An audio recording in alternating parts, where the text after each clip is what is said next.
Hello friend and welcome back my YouTube channel. So friends, हमारा जो आज का टॉपिक है वो टॉपिक है एप्लीकेशन ऑफ मॉसबियर स्पेक्ट्रोस्कोपी। बहुत सारे स्टूडेंट्स को इस टॉपिक में प्रॉब्लम होती है और टॉपिक ज़रूरी इसलिए क्योंकि एक नॉर्मली इससे एक 8 मार्क्स का क्वेश्चन पूछ लिया जाता है।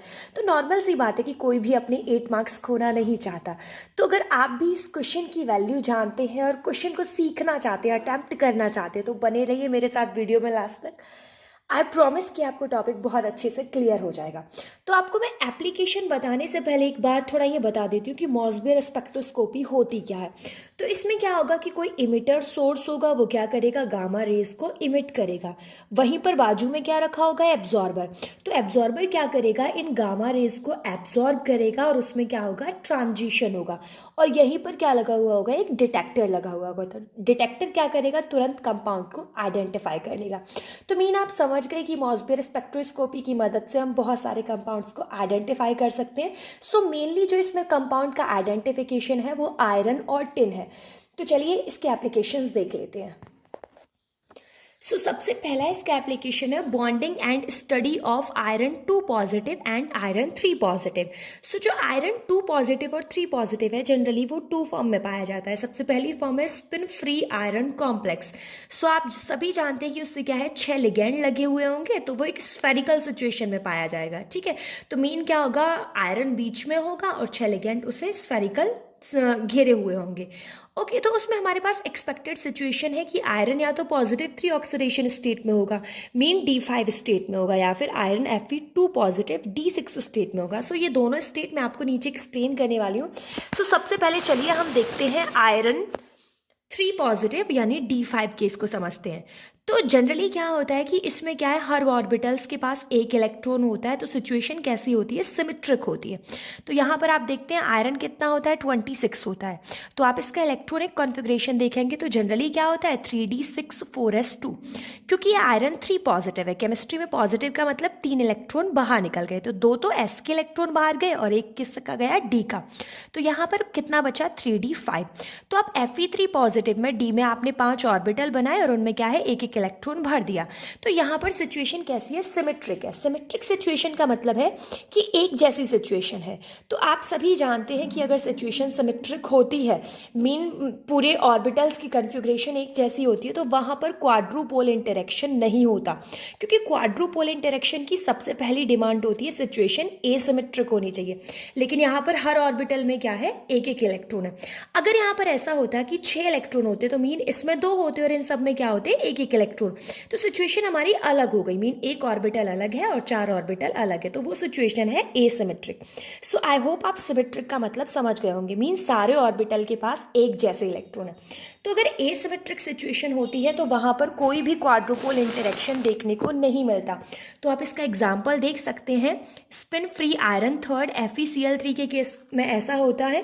क्योंकि सिचुएशन एसिमेट्रिक है तो कोई भी क्वाड्रुपोल इंटरेक्शन नहीं होगा। तो आपको जो ये पीक मिलने वाला है जनरली, ये कैसा है, एक नॉर्मल, मीन यहाँ पर कोई भी क्वाड्रुपोल स्प्लिटिंग नहीं हुई है। अब हम देखते हैं Fe2 पॉजिटिव का केस। तो वही है 3d6 4s2 होगा। अब Fe2 पॉजिटिव यानी 2 इलेक्ट्रॉन बाहर निकले, तो s के इलेक्ट्रॉन बाहर निकल गए, तो d में कितने बचे, 6 इलेक्ट्रॉन। तो मैंने यहाँ पर 6 इलेक्ट्रॉन भर दिए। तो यहाँ पर सिचुएशन कैसी है, एसिमेट्रिक। एसिमेट्रिक का मतलब है कि आप अगर इस ऑर्बिटल को देखें तो इसमें क्या है, 2 इलेक्ट्रॉन है और 4 में क्या है, एक एक इलेक्ट्रॉन है। तो अगर ऐसा होता है कि अलग अलग तरीके के इलेक्ट्रॉन हो, कन्फिग्रेशन हो, तो उस सिचुएशन को हम एसिमेट्रिक बोलते हैं। तो यहाँ पर एसिमेट्रिक कंडीशन है, इसका मतलब यहाँ पर क्वाड्रुपोल इंटरेक्शन होगा। तो मीन यहाँ पर आपको स्प्लिटिंग देखने को मिलेगी। अभी आपने देखा था कि आपको लोअर साइड में एक पीक मिल रहा था डाउनवर्ड डायरेक्शन में, यहाँ पर क्या है, इंटरेक्शन हुआ है क्वाड्रुपोल, तो आपको 2 लाइंस देखने को मिलेंगी। ओके, तो ये हमें देखने को मिलता है FeSO4.7H2O। तो मैंने आपको बताया था 2 सिचुएशन होती हैं, एक तो स्पिन फ्री होती है, आपने अभी अभी पढ़ी, दूसरी क्या होती है, स्पिन पेयर्ड कॉम्प्लेक्स होता है। तो स्पिन पेयर्ड कॉम्प्लेक्स में जस्ट अपोजिट होता है। अभी आपने क्या देखा यहाँ पर कि जो Fe2 पॉजिटिव था उसमें क्या था, आपका क्वाड्रुपोल इंटरेक्शन हो रहा था, क्योंकि वहाँ पर सिचुएशन कैसी थी, एसिमेट्रिक थी। लेकिन स्पिन पेयर्ड के कॉम्प्लेक्स में जस्ट अपोजिट होता है। यहाँ पर आपको Fe3 पॉजिटिव में स्प्लिटिंग देखने को मिलेगी और Fe2 पॉजिटिव में यहाँ पर कोई भी स्प्लिटिंग नहीं होती। I will show with the help of diagram. तो यहाँ पर आप देख सकते हैं एग्जाम्पल है आपका आयरन सेकेंड K4FeCN का होल 6.3H2O। तो यहाँ पर आयरन सेकेंड है, तो आयरन सेकेंड में आपको कोई भी क्वाड्रुपोल इंटरेक्शन देखने को नहीं मिलेगा। जबकि आप यहाँ पर देखेंगे आयरन थर्ड के केस में, तो यहाँ पर क्या है, क्वाड्रुपोल स्प्लिटिंग यहाँ पर आपको दिख रहा है कि स्प्लिटिंग हुई है। तो मीन आयरन थर्ड के केस में स्प्लिटिंग होती है और सेकेंड के केस में स्प्लिटिंग नहीं होती। लेकिन याद रखें स्पिन पेयर्ड आयरन की बात हो रही है। नेक्स्ट है कि हम जो ये हमारी मॉसबेयर स्पेक्ट्रोस्कोपी है, इसका दूसरा जो एप्लीकेशन है वो है कि आप स्ट्रक्चर डिटरमाइन कर सकते हैं कि इसकी वजह से स्ट्रक्चर कैसा होगा। तो यहाँ पर आपको दिया हुआ है Fe3CO का होल 12। तो यहाँ पर सबसे पहले हम क्या करते हैं, स्ट्रक्चर ड्रॉ कर लेते हैं। तो मैंने जो आपको डार्क लाइन जो डार्क सर्कल आपको नजर आ रहे हैं, इसका मतलब क्या है, आयरन है, और जो होलो सर्कल है उनका मीन क्या है, कार्बोनिल। तो यहाँ पर मैंने Fe3CO का होल 12 बना लिया। तो उसके बाद हम नेक्स्ट स्टेप क्या करते हैं, तो अब हम इसका मॉसबेयर स्पेक्ट्रा देख लेते हैं। तो हमें क्या है, इसमें 3 लाइन देखने को मिलेंगी, वो भी 78 केल्विन पर। तो यहाँ पर 1 2 3 आपको 3 लाइन्स देखने को मिल रही हैं। तो नेक्स्ट है study of tin compound. Mean Mossbauer spectroscopy की मदद से हम टिन कंपाउंड की भी स्टडी कर सकते हैं। तो टिन है वो जनरली 2 ऑक्सीडेशन फॉर्म में पाया जाता है, टिन सेकेंड और टिन फोर्थ। तो हम टिन सेकेंड की जो वैल्यू है आइसोमर शिफ्ट की, वो जनरली पॉजिटिव में होती है, और टिन फोर्थ की वैल्यू कितने में होती है, नेगेटिव वैल्यू मिलती है हमें आइसोमर शिफ्ट की। तो नॉर्मली आपने देखा कि जो आइसोमर शिफ्ट की वैल्यू है वो ऑक्सीडेशन नंबर पर डिपेंड करती है, लेकिन इसके साथ साथ जो इसकी वैल्यू है वो लिगेंड के नेचर पर भी डिपेंड करती है कि साइड में अटैच होने वाला लिगेंड क्या है, पॉजिटिव है कि नेगेटिव है। तो आप जनरली देखेंगे SnX4 कंपाउंड पाए जाते हैं। यहाँ पर X की वैल्यू का मीन क्या है, हेलोजन।